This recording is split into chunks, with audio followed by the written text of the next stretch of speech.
Hey, beautiful people of the internet, how are you guys doing today? Hopefully great, and welcome to Budget Builds, where we use zero Forma and achieve maximum efficiency. So in today's video, we are going to be taking a closer look at the Kuva Hek. Now the Kuva Hek came with the Sisters of Parvos update along with the new liches that we have. Now currently, it's been a while since I've been trying to make this video. I understand that last week I haven't exactly posted anything, but hey, let me tell you, the grind to get this Kuva Hek was such a pain, but definitely worth it.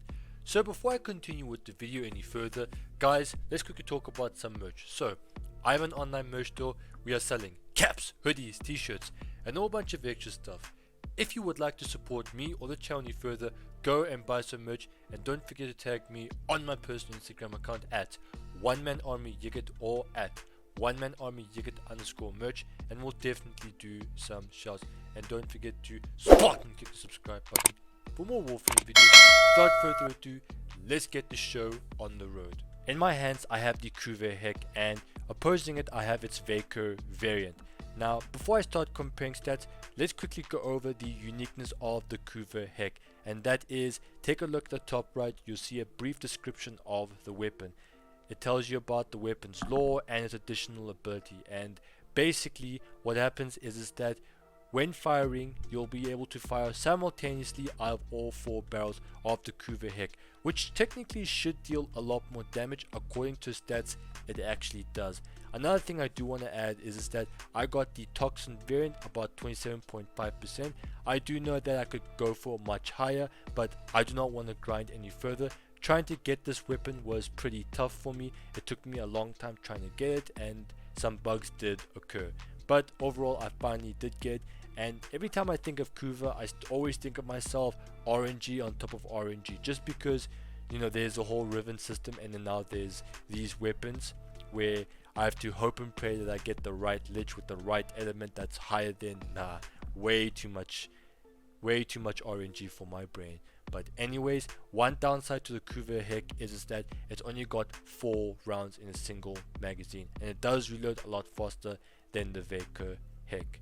Now when it comes to stats, the only thing that the Vako Hek beats the Kuva Hek is, and this could be quite a game changer, the Vako Hek has a slightly higher critical chance, has a higher rate of fire, and obviously, you know, it's got 8 rounds in a magazine, which is pretty advantageous. But other than those 3 stats, the Kuva Hek is better. Its critical multiplier is slightly higher, it's got less fall off, it's got much bigger raw damage like it technically should. But if I'm going to be honest with you guys, I don't see why you would get yourself the Kuva Hek, other than, you know, if you're a completionist or you want to get to MR30. The Kuva Hek is not a bad weapon, don't get me wrong, but the reason why I think the Vako Hek is better, just because it exists. Because, you know, trying to get the Kuva Hek is such a grind, it's really difficult, you have to like go through such a process. Whereas the Vako Hek, you can either grind out for Syndicate standing, or you can buy from another player. And my favorite method is, you could just get your buddy to like save up the standing for you, and then just buy you the weapon, and he can give it to you for like free. And I mean, these weapons aren't that expensive, not like they used to be, they're just incredibly hard to go and get. Now with that being said, let's go over our build. Now this is something a little bit different. As you guys can see, I've only added 3 Forma. I do know that if I had to add 2 additional Forma, I finally get the level 40, but I don't see the point in that, because, you know, I've got all the best possible mods here, and I can't use this last slot here to give me a more damage, because if you could, then I definitely would. But I feel like the utilities aren't exactly that good, considering that it's got nothing to do with like reload speed or bigger magazine, because, you know, according to my inventory at least. But here's the build that I do recommend that you guys go and get. Now from mods, we have ourselves Blunderbuss for more critical chance, because, you know, it is a crit based shotgun. Next we have Vigilante Ornaments and Hell's Chamber for even more multi-shot. The more multi-shot you have, the more pellets will be coming out for every shot. Next we have Blaze for more damage and heat. This mod right here is optional if you do not want to have the heat onto your weapon. However, if you guys do end up getting yourself a 40% heat variant of this weapon, you are got probably the best possible variant of this weapon, because adding this mod right here gives you 60% heat, and it doesn't really interfere with your elements that much, even though I have Toxin initially. Next we have ourselves Primed Point Blank for more raw damage, Ravage, that way our critical damage or our critical numbers are a lot higher, dealing more damage, Charged Shell for 90% electricity, and Vicious Spread for even more damage. Don't worry too much about the spread. I do know that the spread does really lower the recoil or the accuracy of this weapon, but just bear in mind that this weapon is a shotgun and is intended for close quarters, so technically you shouldn't be able to range enemies from like across the plains of Eidolon. So yeah. And one thing I do want to add is I do know that for Charged Shell and Blaze do give me the element.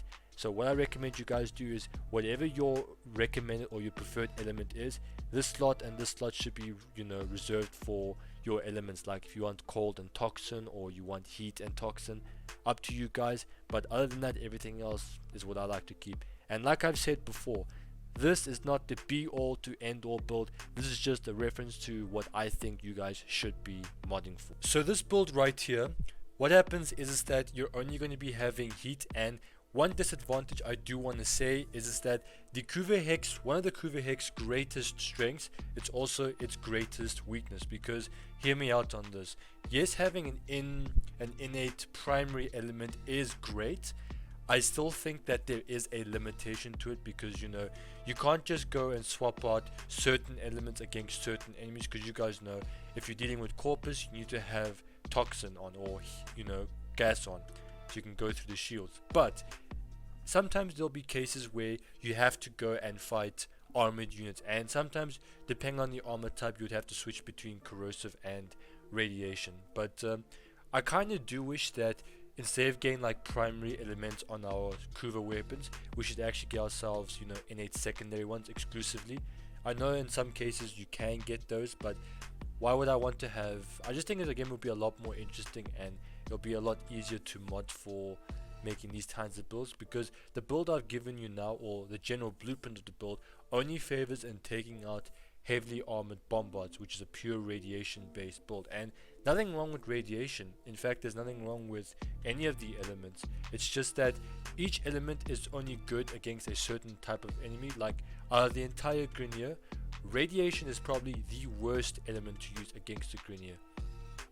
Not because, you know, radiation is weak or anything, it's because of the fact that the majority of the Grineer are all rolling around with ferrite armor, and you know the weakness to ferrite armor is corrosive, so you kind of are limiting yourself. But all in all, throughout say the low levels to the mid levels, this weapon absolutely shreds.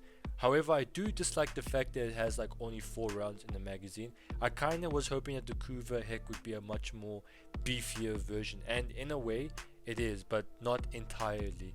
But all in all, it's a fantastic weapon, and I highly do recommend you guys pick it up. And yeah, that is, of course, you know, you've got the Kuva Hek. Then there's just try and get your Kuva mastery, or your your mastery rank done. But anyways, ladies and gentlemen, that's all I have for today's video. If the video has liked you, or you genuinely liked it, don't forget to leave a like, and don't forget to spot and click the subscribe button for more Warframe videos. I'ma make like a banana.